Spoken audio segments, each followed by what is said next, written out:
What's up, everybody? I'm headed to Salt Lake City for the ASVAB right now. So I took the wrong exit. Does anybody need to be picked up from the airport? I was supposed to take the exit after this, and I decided not to. Stupid mistake. Anyways, this is Salt Lake International Airport right here. Maybe someday I'll be flying through here in my own plane. Or maybe as a pilot for you. Guess we'll find out. Alright, yo, so we are almost here.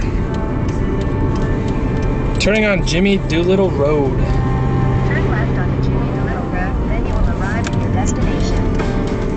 Right here. Oh, why am I turning left? So apparently it shares the same building as United Airlines. So I'm guessing that it's this building. Or maybe I was supposed to turn left. Let's find out. He told me that it was on the opposite side. It could be this right here. This could be it. Military Entrance Processing Station, MEPS. Welcome to MEPS. Just so you guys have a heads up as to what I brought. I brought some nice clothes in this bag, just so you guys can see. I'll actually pull it out. Bear with me. Alright, so I brought some semi-decent nice clothes. A nice white shirt, wear a tie, brought some underwear and socks, and some khakis. Basically, that's what I'm going to wear to MEPS. You have to strip down your boxers. I don't know how long you have to be in your boxers, but they said wear something nice because you're representing the United States Air Force, so that's what I'm going to do. I'm going to try and impress them as much as I can. This is just my college transcript, and what I brought, you'll actually get this from your recruiter. I almost always say instructor. I think I'm used to that for being in my flight classes. So you get this big pamphlet thing full of paperwork that you filled out with your recruiter and kind of some information as to what to wear, like dress code, code of conduct, all that stuff. And then you fill out a security questionnaire, and that basically, I'm pretty sure, gives you clearance to actually join the military. Make sure that they know a little bit more about you, even though you would think the government would know everything about you, but I guess we'll go inside and find out. I'll turn my car off. It's supposed to take it in about 40 minutes. It always takes some time, so in the military, you always want to be early. Why? So that you can hurry up and wait. I've heard that countless times. My dad's in the military too, so I'm used to it. Plus I've got quite a few cousins now, and then also uncles and all that stuff that used to be and are still in the military. So I'm gonna go ahead and go inside. I'll let you guys know how it goes afterwards, and then we'll go ahead and check out the hotel that I get tonight. So peace. Just got done taking the ASVAB. Phone's in here. Just rained it, I guess, while I was in there, but anyways, regardless, I just want to talk about it. Kind of sucked. The practice ASVAB that I took, the ASVAB for Dummies, was a little bit, I wouldn't say easier. There are different questions that I knew more about, just because there's so many broad questions that they can ask you. So yeah, it's I'm hoping I got a high enough score for the position that I want. If not, looks like I'll have to retake it and then keep trying. So I'm hoping I got it on the first try so I can just join already. But it looks like I'll have MEPS tomorrow. At the end of it, they actually do a personal, what is it called, a personality test kind of thing. And they ask you 120 questions. And these questions, they're actually pretty annoying. So what they would do is ask you like 2 negative things, and you have to choose the one that you're more like or more relates to you, or maybe it's 2 positive things. So it'll say, I'm great at math, I'm great at spelling, and then you choose which one that you're most like. And then there'd be one that says, I'm ignorant and I'm rude to people, and you have to choose which one you're more like. And so it was an interesting personality test. I don't think you can base my personality off of that type of test, but I guess we'll go with that. Anyways, ASVAB's done. I'm about to take off to the hotel and check in. It's before. Looks like it took about an hour and 15 minutes. All right, so we are here. Holiday.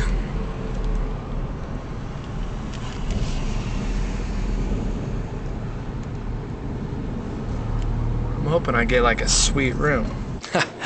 Yo, so this is pretty epic. It's a nice room. I don't know if somebody else is coming up here to stay with me or not, but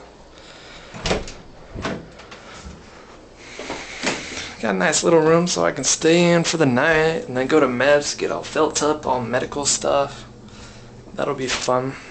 Take a couple hours.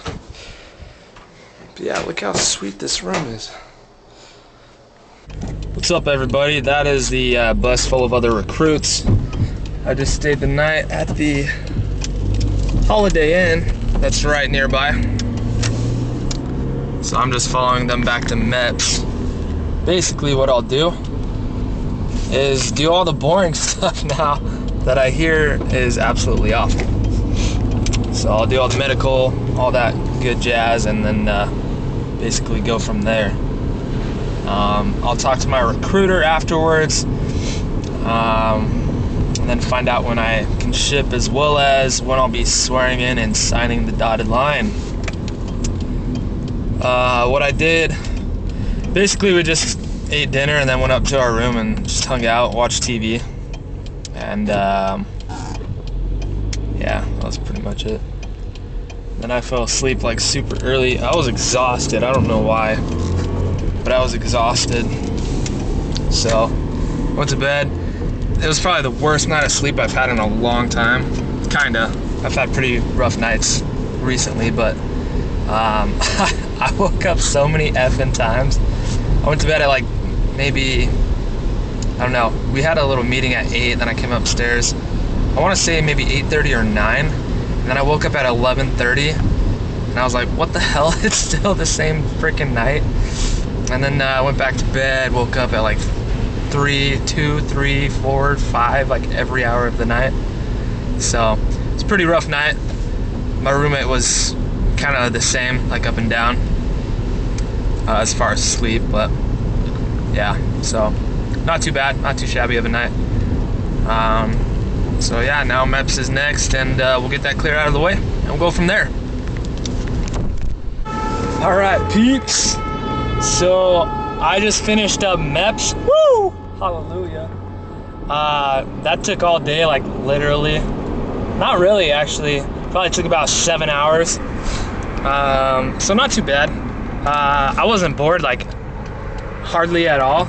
Everybody's always like, you're gonna be so bored over there. And it's gonna suck the whole time. But nah, I stayed busy doing stuff. I mean, it's medical, so they make you do stuff to check whether or not you're healthy and all that crap. So I thought it was fine. I wasn't too bored. At the end, I mean, they kind of take their sweet time, but it wasn't bad at all. If you guys want to know what consists of the medical, I mean, it's all pretty easy. I'll just explain it here. Basically, you do a seeing test, a hearing test, what else? They take your blood. They make you do like some weird, like duck walk or whatever. You strip down to your boxes, at least for the guys. And I'm trying to think about what else. He checks your butthole, so watch out. Make sure you wipe.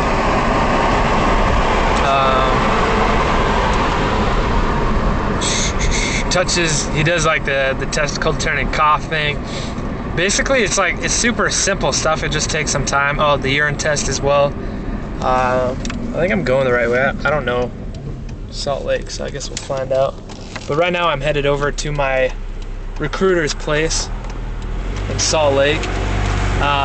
Basically, I just got to drop off some extra papers. He told me that my ASVAB score was actually pretty sweet. So if he says it's good, then I'm stoked. And I asked him if it was good enough for aerospace propulsion. He said yes. So I do have a job, hopefully. I have to find out all of that information later. But he said it was high enough for aerospace propulsion. So as long as there's an opening, I can pick that up, and he'll let me know in a couple days because he's busy for like the next 2 days doing some stuff.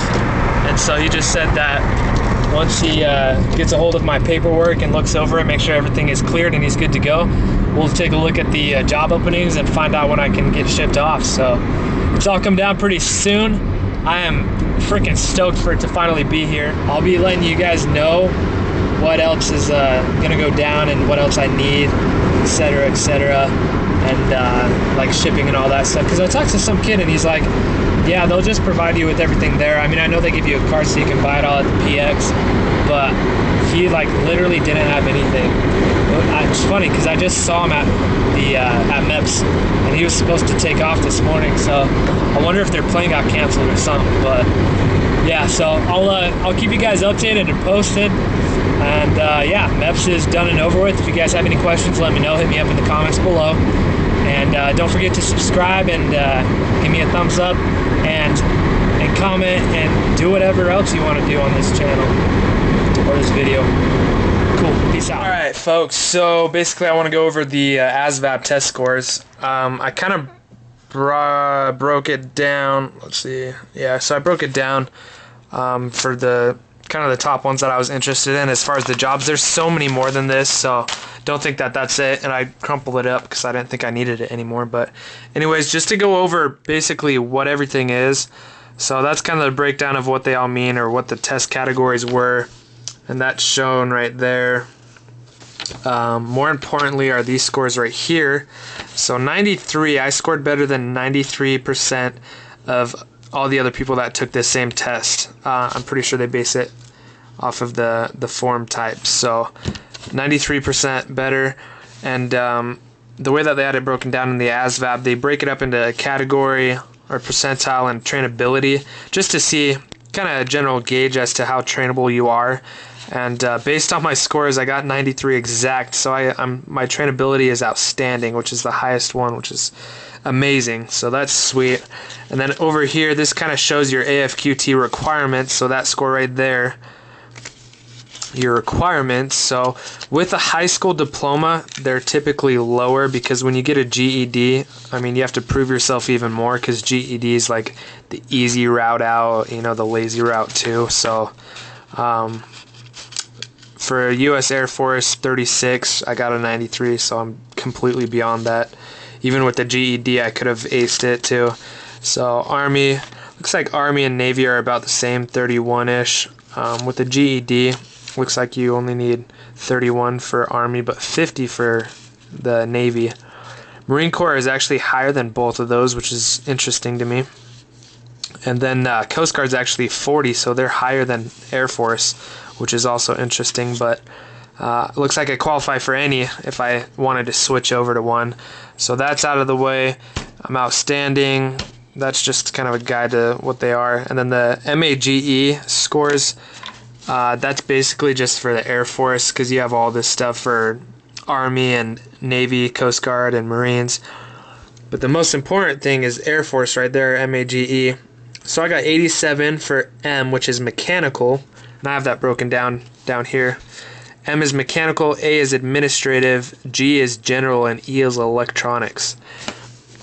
And one of the things that I wanted to do in here was actually, let's see, what was it called, word for word? It was called Fighter Aircraft Integrated Avionics. And I crossed it off right there because it said 70 electrical, and I thought I sucked it up on my electrical on the practice, so I was like, whatever. But I think that'd be sweet. Anyways, I got a 95 on the electrical, so it looks like I'm qualified for that too. Looks like I'm pretty much qualified for every job almost. G is general, so I got a 91 on that, and A is administrative, so a 94 on that. So electrical was actually my highest, but I'm actually going to go into mechanical and do aerospace propulsion. That way I get to work on jet engines all the freaking time. And what it's going to translate into, I mean, it'd be sweet if I did avionics, or fighter jet avionics, but I don't think that'll transfer too much into the civilian life unless I can somehow correlate it to the avionics on the plane anyways.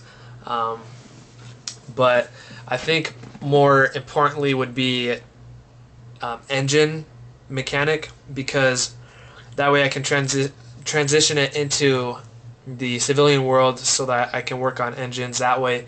But also, if my own engine fails, then I can like go through quickly what it might be that's causing that. And so I think mechanical would be sweet too. Like, it'd be more exciting than just working on the avionics, like electrical. I'm not too much of an electrical person, but I think hands-on mechanics would be sweet. So that's the breakdown of the scores. If you guys have any questions as far as that's concerned, hit me up, let me know, ask me questions. I have the dummies book, so I can just look it up in there. So peace, good luck.